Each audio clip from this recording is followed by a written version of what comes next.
Hey, fight fans, welcome back to Carlo Prusa MMA. It is that time again. I'm with a familiar face of the program. He is a friend of the show, and he is UFC fighter, the undefeated mixed martial artist, the machine. He is Mr. Malcolm Wellmaker, getting ready, making his UFC debut April 26th, taking on Cameron Saaiman, Kansas City.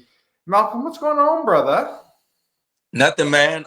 You said most of it. Taking my fight UFC debut to Kansas City against Cameron Saaiman, man. That's the biggest thing going on with me right now. Pretty exciting stuff. I've been waiting to make my UFC debut, so I finally got a contract, finally got a name, and it's a very exciting fight. So I'm up all the time just thinking about it, excited, training hard already, and so much time to prepare. So that's what's going on with me right now, man. Last time we saw you in action, obviously, Adam Bramholt, September, Dana White Contender Series, picking up one of the nastiest knockouts on the whole program. Then you waited a little bit. There's some fight talks, nothing really manifested. You waited, you got a phone call a few weeks ago that Cameron's going to be the guy up. Was it a relief to finally get that phone call, knowing that you got a fight? Yeah, man. I was dying to get in there, man. I really wanted to get in there way sooner than April, but things just didn't work out. It's a lot of business involved with fighting at this level. So it took a while to get something locked in and make everybody happy. And this was the one that checked all the boxes. So yeah, when I got that phone call, when my manager told me it was a for sure thing, and he said, it's at the stadium, it's not at the Apex. That was a big plus, man. And especially with the opponent I got, this is the type of canvas that gives me the opportunity to really, give the people what they want. So it's good. A little bit late, but it's fine, man. I've been getting better in the meantime, and it's gonna show. So Has it finally really started to sink in that you are a UFC fighter? not yet. I mean, the phone call, the contract, made it a little bit more real. But my life ain't changed much at all. I'm still working my day job, and every day I get off work, I go straight to the gym, just trying to balance everything, juggling it all. And it don't feel too different. I mean, the impact on my city, the impact on my gym, the impact on the people around me is really real. But my day-to-day life, I still wake up, 6 o'clock in the morning, get up, punch the clock, and do what I got to do. So. You getting a lot of interesting comments from your welder colleagues? Oh yeah, man. They know it's a matter of time. They know it's a matter of time, but they rooting for me, man. They show me so much support. Anytime I ever fought locally, over half of my fan base that was there was usually construction workers, man. So they show me a lot of love. Obviously, anyone in the Augusta area has probably heard of Fagler's MMA. And if you haven't, you're going to hear from them very, very soon. Obviously, you're one of their main guys right now, but you guys are absolutely loaded. We talked about a little before the interview. Joel, Quincy's out there. You have Terrence. He's a young menace up and coming. You got Jake. Obviously, Jake's dad, Pops. Wonderful job of bringing everybody together. There's so much raw talent there, and we've only mentioned a couple of the names. There's tons more amateurs, some other pros, that are on your team. Talk about the family-like atmosphere. I've been into many gyms before. Nothing screams family to me like what you guys have. Yeah, man. To be honest, I'm pretty spoiled because that's the first place that I went and ever signed up for a membership at any combat sports gym. So, I got introduced to what I thought was, pretty typical. But anybody I've ever come across that has come to our gym after experiencing somewhere else, I mean, literally on the first day, they say, man, this place really feels tight-knit. It feels like a family. It feels like a community. And it's something that people really, really, find value in. And it's changed my life. I mean, like I'm super tight with all my teammates. They're really brothers to me. And we do stuff all the time in and outside of the gym. We all are part of each other's families. And they all just one phone call away. So I really don't think I'd have been here, without this same team of guys that I got around me today. Obviously you're fighting on April 26th, but you're already talking about cornering your teammates, being with them for fights coming up. How important is that for you? Obviously you're in UFC now. You have big fights to get ready for, but how's important for you to still be there for your teammates, still continue doing, what you were doing before you even got here? Yeah, man. I mean, obviously, the biggest part is me being there for them, when we're going through the camp, really committing myself to what they need, giving them looks, giving them mitts, giving them, experience and wisdom, that goes a long way. But I remember, you know, when I was an amateur and I was driving up to Atlanta for fights and on my own money, you know, and when Jake, the professional, was riding with me, taking days off work, man, it meant the world to me. It made me feel like he actually cared about what I was doing, like it wasn't so small. So, you know, with me, especially having the status I have now, I know how much the guys value me being at their fights, me being in their corner, warming them up, you know, celebrating them when they win. So I do as much as I can to try to make sure the guys know I care about what they're doing and that it matters. So every local fight I can go to, I'm there. You know, all the training I can give them, all the wisdom I can give them, the game I can give them, I always do. You know, since the win, what's it been like going to local fights? Is it tough not to get recognized with people coming up every 10 minutes? Yeah, it is. You know, I mean, I was already pretty well known at a good bit of local promotions, but now that I have the UFC stamp next to my name, it's a little bit more, you know, excitement when people see me, and it's great, man. You know, I always try to take my time and talk and take pictures and shake hands. So it's good, man. And I try to lay low a little bit. You know, I don't want to take the moment off my teammates too much, but it's a lot sometimes. You know, obviously, we've talked about so many times on this program about the sacrifices that it take to be a professional mixed martial artist. I mean, let's be real. A lot of guys are losing money on the regional scene. I mean, there's no way you're doing that for a living unless you have some sort of support system. A lot of guys at your gym are guys who are either fighting as amateurs or they're fighting on the regional scene themselves. You know, having that, knowing what it's like, being able to, you know, get yourself to a point where you can now finally start achieving the dream. Are these guys looking up to you even more now? Yeah, man, because they see me actually being able to make some real money off this stuff. You know what I mean? They see me actually having you know, promotions and partnerships with big companies, and when I start telling them about the opportunities I have and telling them that I was just in their shoes not long ago, man, I can see that it's real to them now, you know, because beforehand, even for me, like I didn't really know people personally that was really getting anything lucrative at all from this sport on the local scene. So, you know, seeing my coach Jake have these huge shows in Augusta, like the huge shows I've had in Augusta, and then signing these big contracts, man, it lets the guys know that this can be something that you really get your work out of if you commit. So it's big, and I can see it. You know, I think if there's a huge misunderstanding from the casuals of the sport, just because you're in the UFC does not mean that you're a millionaire. You know, and I think there's a big misconception here. Making it to the UFC does not unlock financial freedom. Do well in the UFC, keep winning in the UFC, grow in the UFC. That unlocks financial freedom. You know, that's obviously something you want to achieve. Right now, you mentioned earlier, you're still doing the whole welding thing. What does it feel like, man, knowing that you're at that position where you can change it? Right now, you know, you're still doing that grind. Nothing's changed from that point. But what's it like knowing that now you have the power to change it? It's crazy, man. It's kind of scary because like every fight I have, I always tell the guys on the team, every fight you have, you raise the standard, you raise the bar, the stakes get higher, the crowds get bigger, and the opponents get more difficult. And that still is very, very true for me. I mean, it's more true for me now than ever because now I really have to fight world-class guys. But the reward on the other side of it is a dream come true. You know, obviously, you know, I've accomplished the biggest dream I've ever had of becoming a UFC fighter, right? But like becoming a UFC fighter that doesn't have to work a regular job, that has that financial freedom, that eventually has that, you know, disposable income and can really like start living life on my terms, knowing that April 26th is the real opportunity for me to get that. I can get that in one night. You know what I mean? I can make more in that one night, well over what I made last year in the trade. It's scary, but it's motivation, you know, and I like to think that, you know, especially looking at my previous fights, that when I'm in those moments with those high stakes, I perform even better. So I expect to do the same thing for this fight. You know, one thing I've learned about this sport since I've started covering it is, you know, it's a business. I mean, it's a business in so many different aspects. From who you fight on the regional scene, you're making business moves. Who you sign with management-wise, who you do interviews with, what you post on Instagram. I mean, there's so many different things that help build you. Is this something you're trying to realize too, man? Do you think that a big part of this is understanding the business? Absolutely, man. I think about it and I look at it a lot, but Sean O'Malley did such a fantastic job, man. Like, and then even taking into account that he did it without management, you know, and just the way that he picked his opponents, the way that he was, had these hard decisions he made about I'll take tougher opponents when I can negotiate the deals I want, the way he took advantage of social media, the way he did his merch.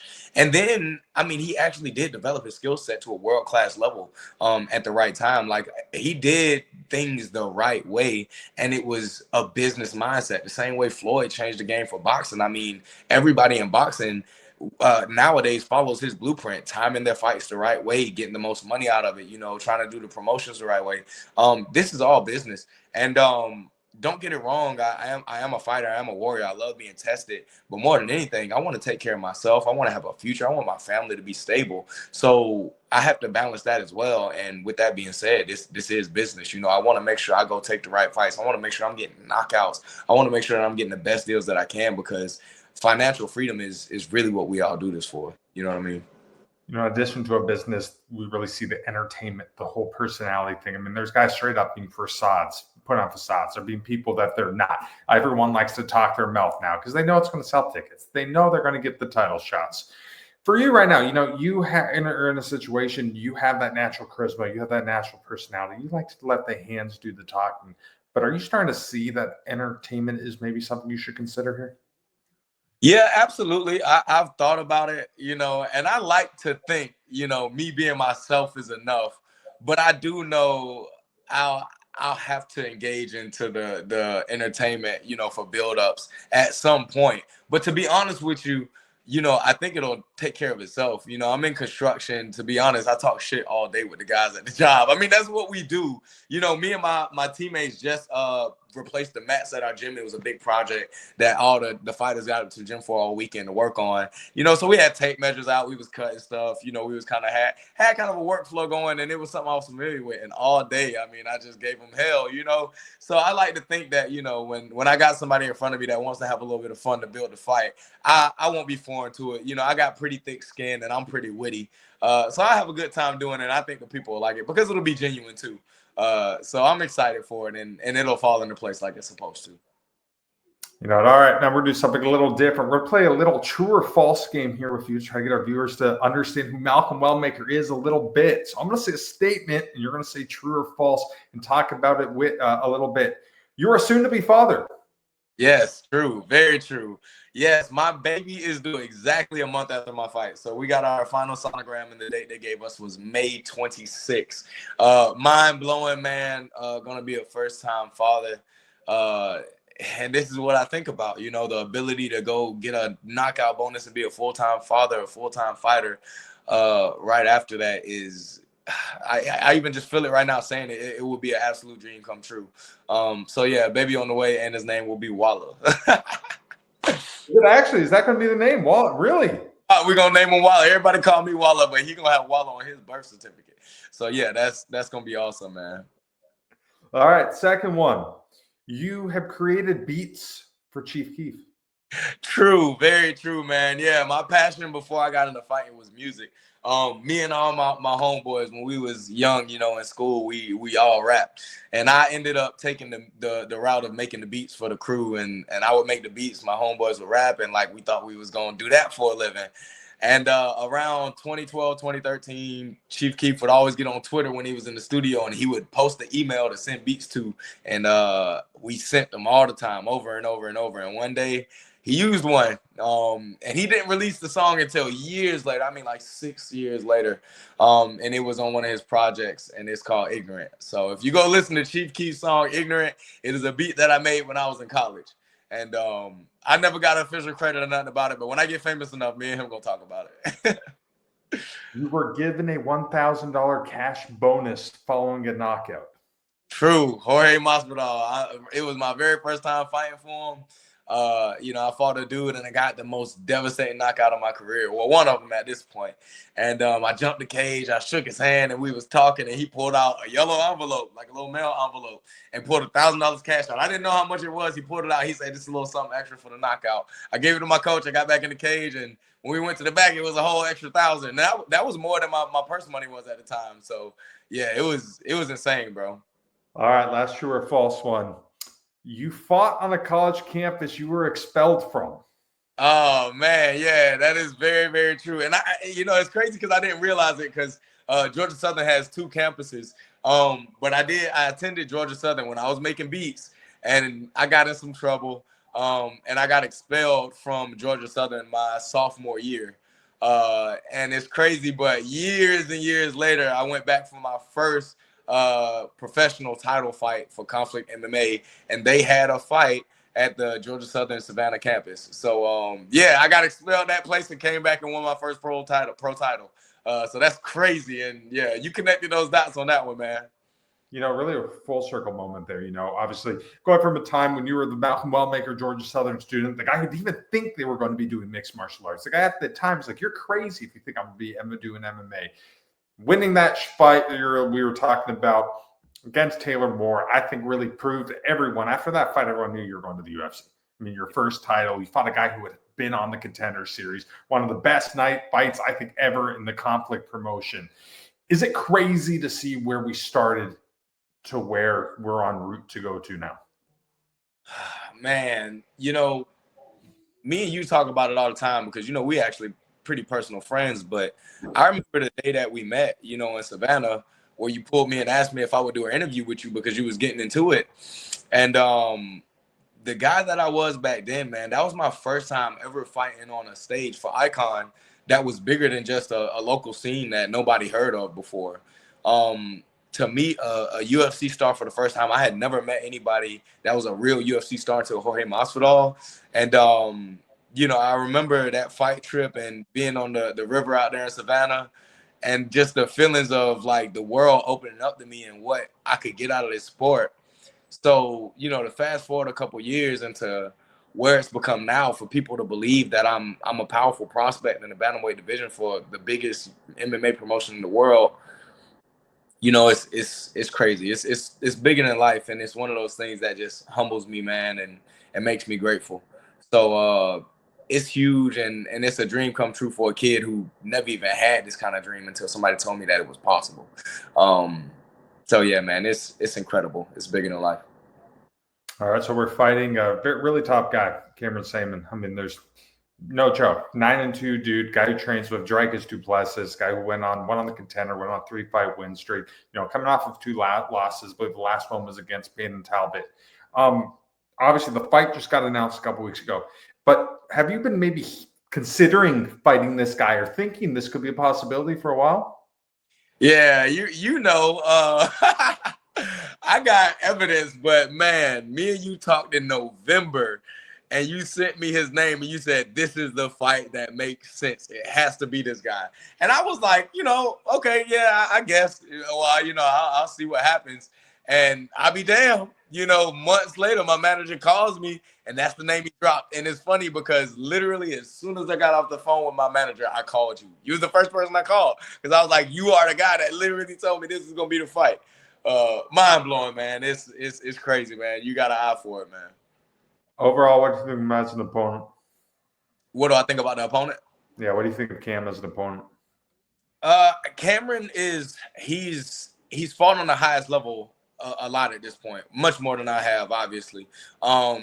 He trains with world-class guys, obviously, like we said, the middleweight champ.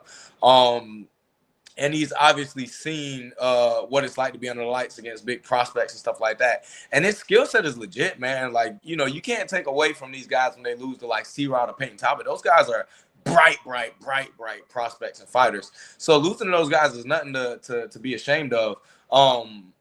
And he's a very high-level fighter. I think one of the highest level fighters I'm going to be fighting to date.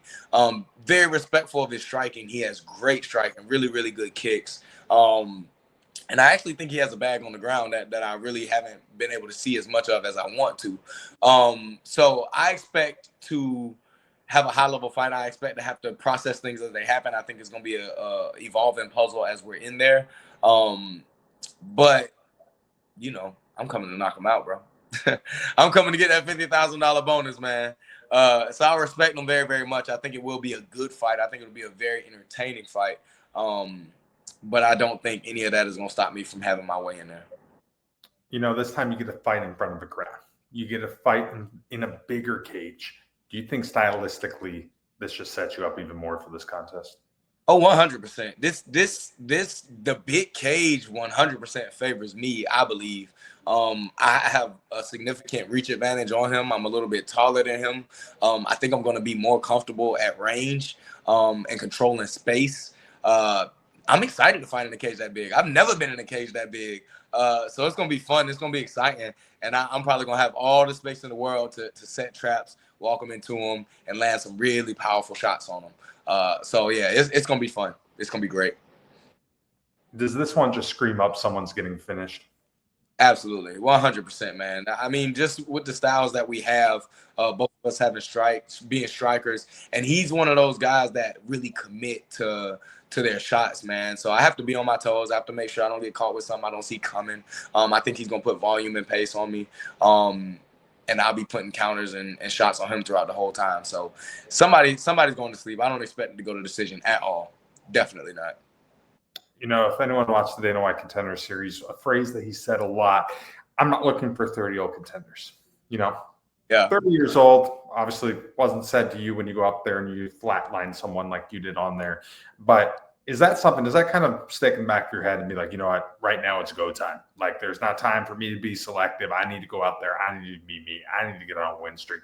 I got to keep pushing and do this.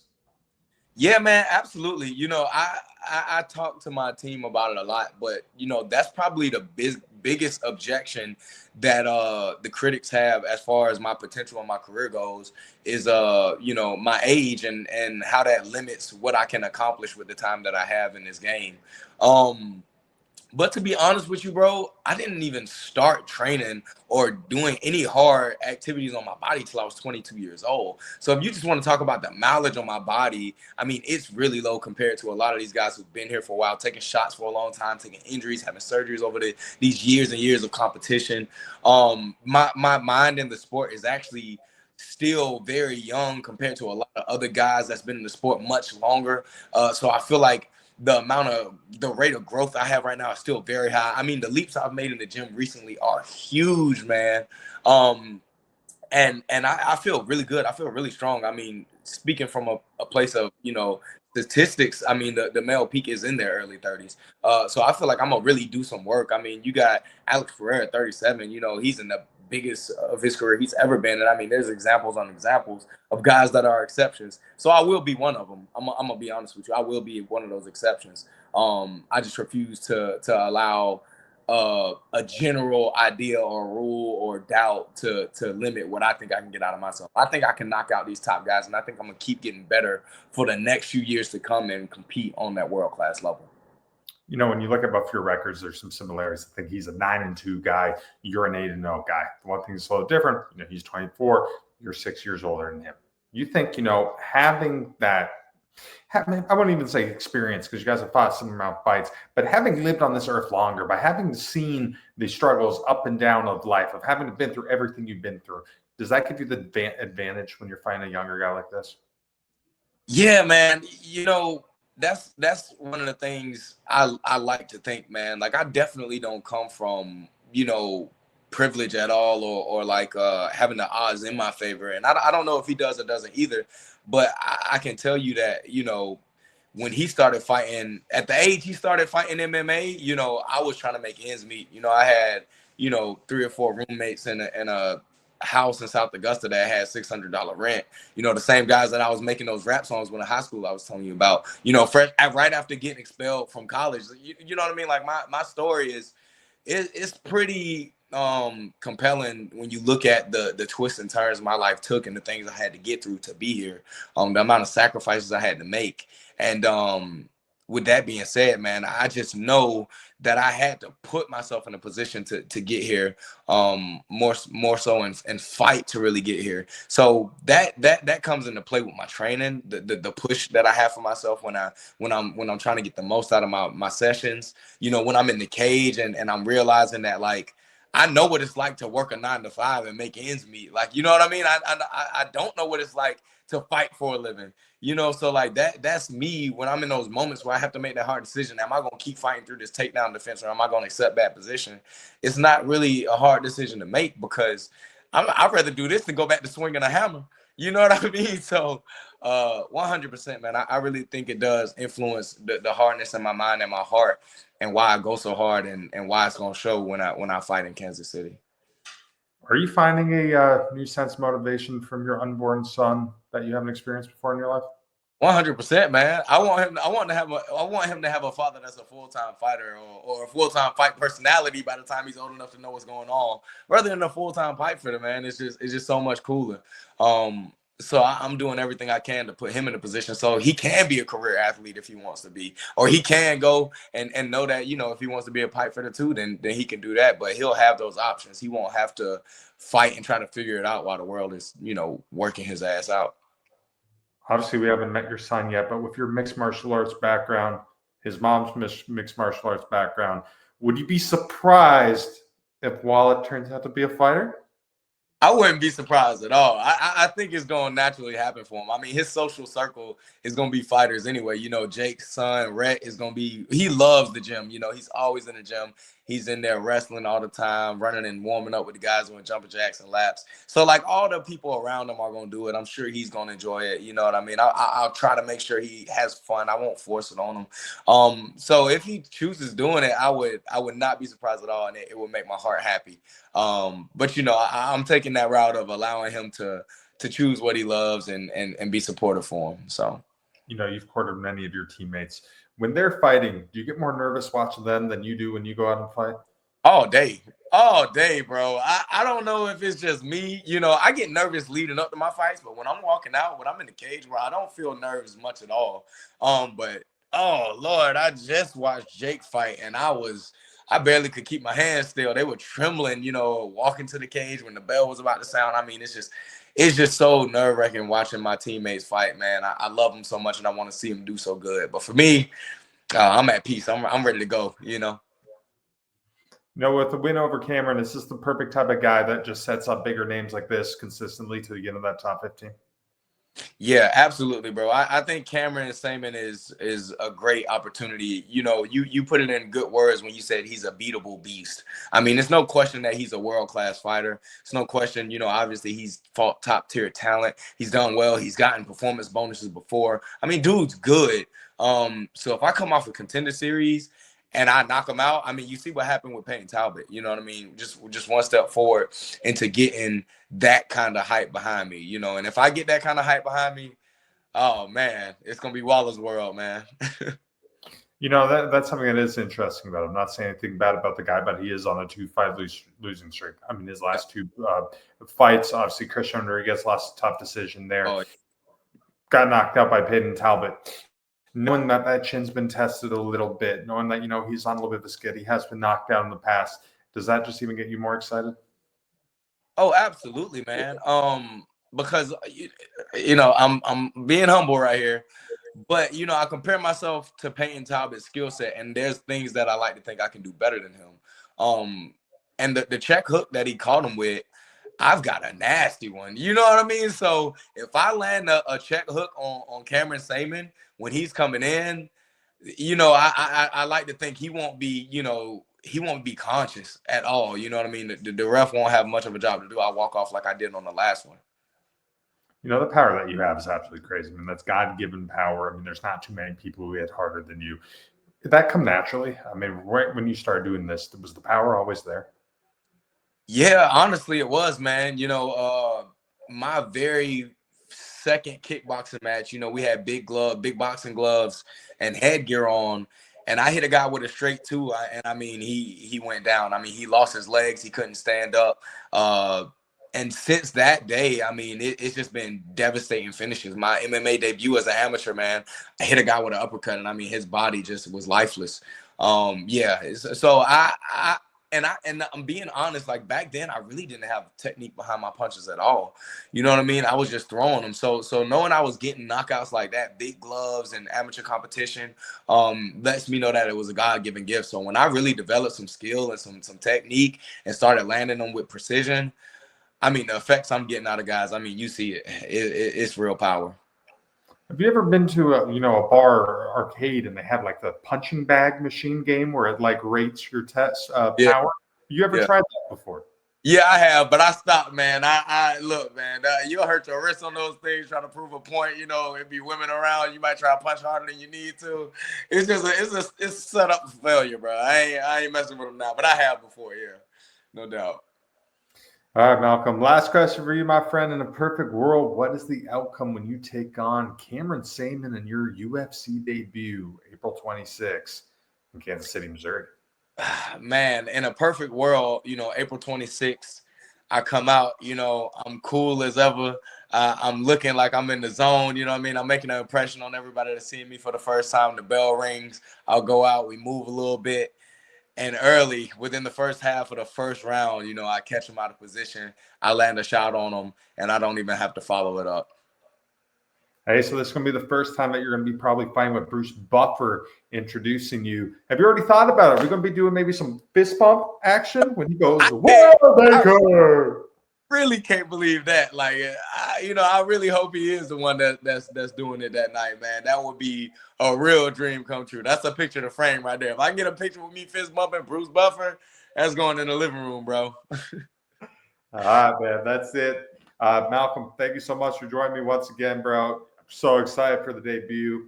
Going to be there coming up Kansas City to watch you fight, man. I mean, it's crazy to think about. We met Icon, 2-3 years ago? Your second pro fight. My first time doing this. You know, made it a little further than me right now, which is great. And we're just going to push, continue to get there together, man. It's awesome to see where you come from and, you know, what you've done and what you're about to do, my friend. Thank you so much, man.